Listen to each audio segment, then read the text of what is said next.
Le courrier de Monseigneur Stanislas Lalanne. Une émission animée par Bruno Courtois. Monseigneur Lalanne, bonjour. Bienvenue dans ce courrier que l'on appelle le courrier de Monseigneur Lalanne. Je rappelle que vous êtes évêque de Pontoise, que vous recevez tous les jours des tas de lettres, et tous les ans des tas de lettres, en tout cas de jeunes qui veulent être baptisés, d'adultes qui veulent être confirmés, enfin tout un tas de panels. Et merci de nous partager ces moments. Aujourd'hui, nous allons nous arrêter sur la lettre de Mathilde. Faut-il le rappeler, Mathilde, c'est un prénom d'emprunt parce que vous changez les lettres. Les lettres sont authentiques, mais les prénoms sont fictifs. Mathilde, elle a 36 ans. Elle a demandé à être baptisée. Alors, elle, en février 2015, il y a quelques années, on lui a découvert une maladie chronique dégénérative. Et puis, elle a manifestement beaucoup prié, et puis sa maladie, dit-elle, a été maîtrisée. Alors, elle vient finalement rendre grâce, en quelque sorte. Elle s'est battue contre la maladie. Je me suis battu pour aller mieux. Puis en même temps, elle a prié, elle a demandé à Dieu de l'aider. Je crois que c'est l'expérience de beaucoup de ceux qui nous écoutent. Et la prière, elle le dit, a été son refuge. Et elle ajoute « Dieu, mon berger ». Je crois que c'était aussi une belle image.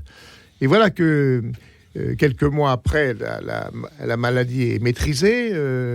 Et elle dit combien cette maladie a fait grandir et augmenter sa foi. Mais je crois qu'elle ne peut le dire qu'après, parce que quand on est au cœur de l'épreuve... Oui, c'est facile à dire quand c'est oui, on crie. Dans les psaumes, il y a aussi des cris de douleur, de questionnement. Mais c'est après coup qu'elle peut... se rendre compte que cette épreuve l'a fait grandir et a augmenté sa foi. Et alors, ce que je trouve magnifique, parce que pour moi c'est une page d'évangile que j'ai lue là, son désir était d'être baptisé. Et ensuite, elle dit « Je veux marcher à la suite du Seigneur Jésus et partager sa bonne nouvelle autour de moi. » Je pense, moi, au récit de guérison dans l'Évangile, cet aveugle qui devient disciple, le paralysé qui rentre par le toit. Prends ton brancard et marche. Et puis qui annonce l'Évangile. C'est une guérison, une épreuve, une guérison, et à ce moment-là, le désir de devenir disciple et de devenir témoin de l'Évangile.